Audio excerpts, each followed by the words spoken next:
In the Alaska Constitution, there's some peculiar wording with a strange history.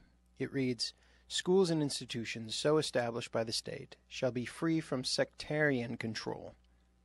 No money shall be paid from public funds for the direct benefit of any religious or other private educational institution." Several other states have similar wording that predates Alaska becoming a U.S. state. Where does this come from? To find out, let's go back to 1876. That year, James Blaine, Speaker of the U.S. House of Representatives, wanted to run for president. He looked around and noticed that there was a lot of fear of religious groups that were not Protestant. General Ulysses Grant, during the Civil War, signed an order that attempted to expel Jews from the South, and political groups like the Know Nothings raised a lot of fear against Catholics, particularly Catholic Irish immigrants.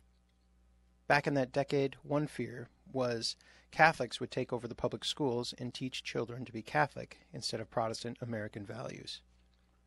Because of the large number of Catholics emigrating to the U.S., Protestants thought that Catholics would overrun the public schools and discard the Protestant curriculum. This cartoon shows this attitude very well.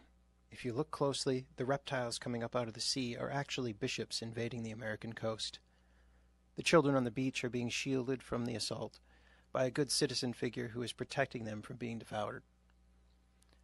In the background, there is a broken-down building that is labeled Public School. The American flag is hung upside down over the building.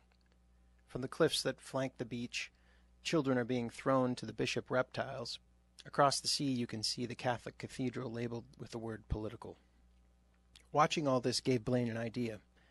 Seeing his opportunity to score Protestant votes, he proposed an amendment to the U.S. Constitution to prohibit funding for any schools that were not Protestant, which he called sectarian schools.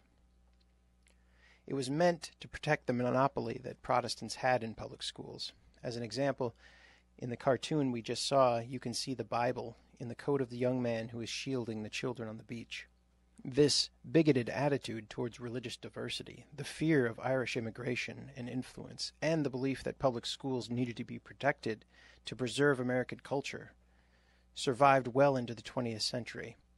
An official periodical of the Ku Klux Klan dated 1923 calls for its members to keep a watchful eye on textbooks in local public schools, quote, "lest sectarianism be introduced," close quote. It cites an instance in which some of its members found textbooks in their public school to contain, quote, "propaganda favorable to the Roman Catholic Church," close quote. Another news blurb expresses concern about the rising number of Irish immigrants to America, reporting that more than 90% of the immigrants are expected to be Catholic. These are the intellectual heirs to the bigotry that Blaine thought he could use to mount a campaign for the White House. Blaine's idea to add this prohibition to the Constitution failed in Congress by 2 votes. While Blaine couldn't change the U.S. Constitution, he was able to pass a law that any new state that joined the Union be required to have similar language in its state constitution. This is why Western states, including Alaska, have this language in their constitution. It's because they were forced by the federal government to include it. The Blaine Amendment in Alaska Constitution blocks parents from choosing whatever school they want to send their kid to. Right now, the state sends a voucher for every kid to the school assigned to your zip code, no matter how bad the school is.